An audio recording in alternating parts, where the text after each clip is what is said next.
Welcome to SI Audiobooks. Please like, share and subscribe for additional content. Summary and analysis of The Stranger. Albert Camus' The Stranger, L'Étranger, 1942, is one of the most significant works of existentialist and absurdist literature. It tells the story of Meursault, an emotionally indifferent man living in colonial Algeria, whose refusal to adhere to social conventions and his act of seemingly senseless violence lead to his condemnation.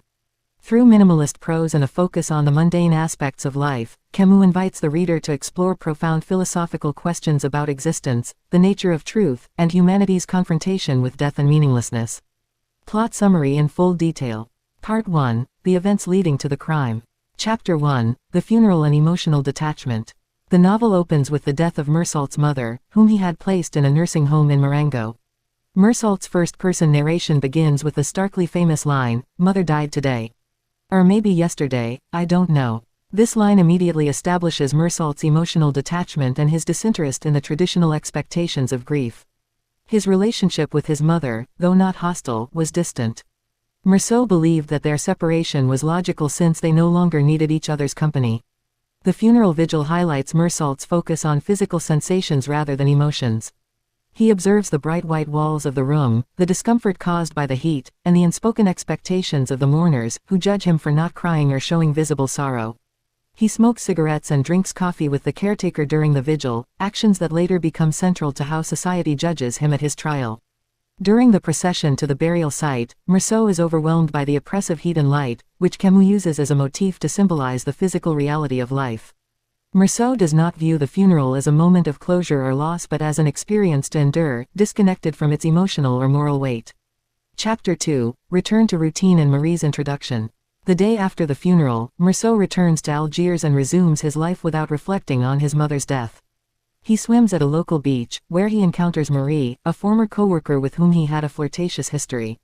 They spend the day swimming, laughing, and watching a comic film at the cinema, then sleep together. Marie's warmth and affection contrast sharply with Meursault's indifference. When she asks if he loves her, he responds casually that love does not matter and that he probably does not love her. His detachment troubles her, but she continues to pursue the relationship, intrigued by his simplicity and lack of pretense. This chapter establishes a pattern in Meursault's life, a series of physical pleasures: eating, swimming, sex devoid of deeper emotional engagement. Camus portrays these activities not as distractions but as reflections of Meursault's philosophy of living in the present moment without searching for meaning. Chapter 3. The neighbors and the emergence of conflict. Meursault's daily life also involves interactions with his neighbors, who serve as contrasting figures that reflect different aspects of human behavior. Raymond Santes, a violent, manipulative man who is widely considered immoral. Raymond seeks Meursault's help in writing a letter to his girlfriend, whom he suspects of cheating on him. The letter is designed to humiliate her and lure her back so he can exact revenge. Meursault agrees to write the letter, not out of sympathy for Raymond, but because he sees no reason to refuse. Salamano, an elderly man who constantly abuses his dog but is deeply attached to it. When the dog runs away, Salamano is devastated, symbolizing how even abusive relationships can fulfill a human need for connection. These interactions illustrate Meursault's moral indifference. He neither judges Raymond's abusive actions nor feels moved by Salamano's grief. To Meursault, these events are simply part of the chaotic and indifferent fabric of life. Chapter 4. The beach and the Arab conflict. Tensions rise when Raymond's ex-girlfriend reports him to the police after he physically assaults her. Her Arab brother begins following Raymond, seeking revenge. Meursault, still indifferent to Raymond's escalating conflict, remains passively involved, accompanying him to confront the Arabs. Chapter 5. The murder at the beach.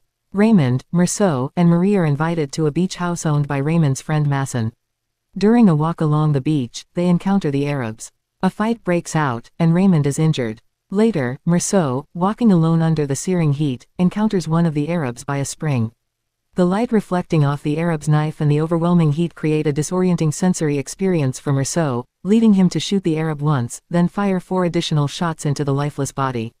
The murder is presented not as an act of hatred or premeditation but as a moment of absurd detachment.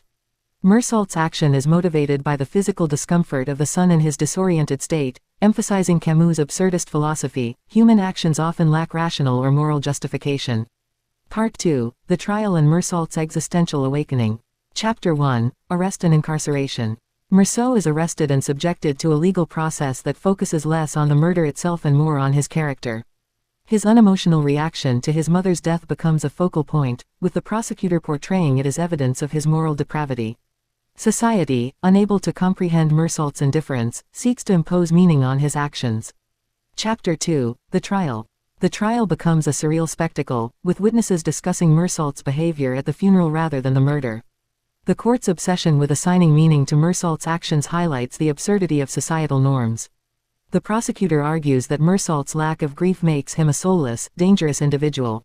The defense attorney's attempts to humanize Meursault are undermined by Meursault's own indifference. Chapter 3, Condemnation and Awaiting Death. Meursault is convicted and sentenced to death. In prison, he initially struggles with the concept of his mortality but gradually comes to terms with it. Chapter 4, Philosophical Awakening. In the novel's final chapter, Meursault experiences a profound existential awakening. He realizes that life is inherently meaningless and that humanity's search for purpose is futile. This realization brings him peace, as he embraces the indifference of the universe. He imagines the guillotine as an ultimate confirmation of life's absurdity and accepts his fate without fear or regret. Themes and philosophical depth. The absurd. The central theme of The Stranger is the absurdity of life. Camus' philosophy asserts that the universe is indifferent to human existence, and any search for meaning is inherently futile. Alienation. Meursault's detachment from societal norms and emotions isolates him from others, illustrating existentialist ideas of individualism. Mortality and acceptance. Meursault's journey reflects humanity's confrontation with death. His acceptance of life's meaninglessness symbolizes liberation. Colonialism. Set in Algeria, the novel subtly critiques colonial dynamics, particularly in its treatment of the Arab characters, who remain nameless and voiceless. Conclusion. The Stranger challenges readers to confront uncomfortable truths about existence, morality, and the human condition. Through Meursault's journey, Camus invites us to embrace the absurd and find freedom in life's inherent lack of meaning. The novel's sparse prose and profound themes make it a cornerstone of modern literature, resonating across cultures and generations. Thanks for listening, provided to your ears by SI Audiobooks.